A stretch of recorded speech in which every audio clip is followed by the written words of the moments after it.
એક દર્શક મિત્ર સંજય પચ્ચીગર આપણી સાથે જોડાઈ ગયા છે। જી સંજયભાઈ, આપનો સવાલ પૂછો। હાજી નમસ્કાર મેડમ। અને મારે બે સવાલ પૂછવાના છે મેડમ। એક છે બંધન બેંક અને બીજો છે CMS ઇન્ફો સિસ્ટમ। હવે બંધન બેંકની વાત કરું તો એના 150 શેર મારી પાસે 313 ભાવે મારી ખરીદી છે, એવરેજ ખરીદી છે।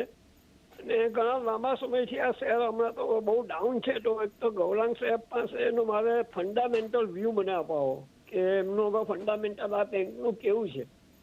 અને લગભગ 400 ઉપરનો હાઈ બનાવ્યો છે, તો હવે પાછો એ લેવલે આવી શકે ખરો? એને પકડી રાખવાનો કોઈ ફાયદો ખરો? અને બીજો શેર હું તમને પૂછી લઉં, CMS ઇન્ફો સિસ્ટમ મારી પાસે 69 શેર છે એટ ધ રેટ ઓફ 216 અને આ ઇસ્યુ એલોટમેન્ટ છે। તો એમાં પણ લાંબા સમય સુધી હું હોલ્ડ કરી શકું એમ છું, જો સલાહ આપવામાં આવે તો? જી, ખાસ કરીને બે કાઉન્ટર બંધન બેંક અને CMS ઇન્ફો સિસ્ટમ, ગૌરાંગજી બંનેમાં તેમણે ખરીદારી કરી છે અને CMS ઇન્ફો સિસ્ટમ 69 શેર છે, 216માં તેમણે ખરીદારી છે। સારો એવો નફો અત્યારે તેમને થઈ રહ્યો છે। હોલ્ડ કરવા કે પછી નીકળી જવું પૂછી રહ્યા છે। ને બંધન બેંક માટે પણ તેમનો સવાલ છે। 150 કાઉન્ટર 313માં તેમણે ખરીદ્યા છે। અહીંયા પણ હોલ્ડ કરવું જોઈએ લોંગ ટર્મ માટે તેમનો વ્યૂ છે। કઈ રીતે આ બંને કાઉન્ટરને જોઈ રહ્યા છો? આથી CMS ઇન્ફો સિસ્ટમ પર બી મને લગભગ મારા ખ્યાલથી IPO વખતે લાંબા ગાળે રોકાણની ભલામણ હતી, પણ હાલમાં કોઈ વિશેષ કવરેજ નથી, ફંડામેન્ટલ રિપોર્ટ નથી, એટલે વિશેષ રૂપમાં ટિપ્પણી નહીં કરું, પણ કંપની ઘણી સક્ષમ અને મજબૂત છે। બંધન બેંકનો જ્યાં સુધી પ્રશ્ન છે સંજયભાઈનો, તો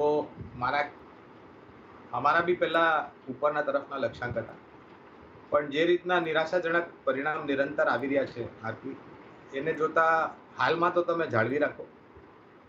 186ની આસપાસના અમારા લક્ષ્યાંક છે। તમારે રોકાણ કદાચ આનાથી વધારે પડતી ઉપરની સપાટી પર છે। મને નથી લાગતું કે વહેલી તારીખે તમારા જે રોકાણના સ્તર છે એની આસપાસ આવે અથવા તો એની ઉપર જાય, કારણ કે એ કરવા માટે, શેરના ભાવને ઉપર જવા માટે સૌથી વધારે અનિવાર્ય અને જરૂરત છે કે આંકડાઓ સારા આવે, અને આંકડાઓની પરિસ્થિતિ હાલમાં ઘણી નબળી છે। તો જો બી તમારું નુકસાન ઓછું થાય, હાલમાં જાળવી રાખો। 186ની આસપાસ આપણે વળી પાછા આની ઉપર તમે પ્રશ્ન પૂછી શકો છો। અને ખાસ કરીને જો ત્રીજા ત્રિમાસિકમાં જે આવવાના છે આવતા મહિને પરિણામ, એમાં જો સુધાર થયો તો કદાચ થોડી ઘણી ઉપરની સપાટી બની શકે છે, પણ હાલમાં જાળવી રાખો।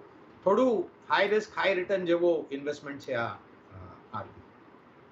તો એક હોલ્ડ કરીને ચાલવાની સલાહ ખાસ બંધન બેંક માટે બનતી દેખાઈ રહી છે। 186 સુધીના લેવલ્સ જે છે તે લોંગ ટર્મ માટે આપણને બનતા દેખાઈ શકે છે, ને 186 આવે છે ત્યારબાદ એક રિવ્યૂ ફરી એકવાર બંધન બેંક માટે કરવાનો રહેશે, પણ અત્યારે હોલ્ડ કરીને ચાલવાની સલાહ બનતી દેખાઈ રહી છે। વિનીત, આપનો પણ એક વ્યૂ ખાસ કરીને CMS ઇન્ફો સિસ્ટમ માટે લઈ લઈએ, કારણ કે જો અહીંયા કઈ રીતે તમે વ્યૂ રાખી રહ્યા છો, આમણે રોકાણ કર્યું છે અને સારા એવા નફા પર અત્યારે તેઓ ઊભા રહ્યા છે, હોલ્ડ કરવાની સલાહ રહેશે જો લોંગ ટર્મ વ્યૂ હોય તો અહીંયાથી? અગર લોંગ ટર્મ વ્યૂ હોય તો મારી હોલ્ડ કરવાની સલાહ રહેશે। લગભગ એમણે 425 રૂપિયાનો સ્ટોપ લોસ મેન્ટેન કરવો જોઈએ, અને નિયર ફ્યુચરમાં 425 રૂપિયાનો સ્ટોપ લોસ હિટ થાય એની પ્રોબેબિલિટી મને ખૂબ જ ઓછી લાગે છે। અને ઉપરની સાઈડમાં વાત કરીએ તો પોસિબલ છે કે અહીંથી ડાયરેક્ટ રેઝિસ્ટન્સ બની રહ્યું છે 720, તો 720 રૂપિયા સુધીનો એક બાઉન્સ આવી શકે છે। તો મારો વ્યૂ એવો રહેશે કે અહીંથી એમણે હોલ્ડ કરવું જોઈએ।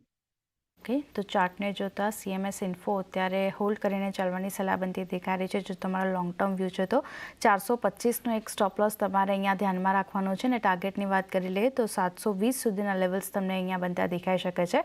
તો એક હોલ્ડ કરીને ચાલવાની સલાહ તમારા બંને કાઉન્ટર માટે તમને બનતી દેખાઈ રહી છે। નટવરલાલ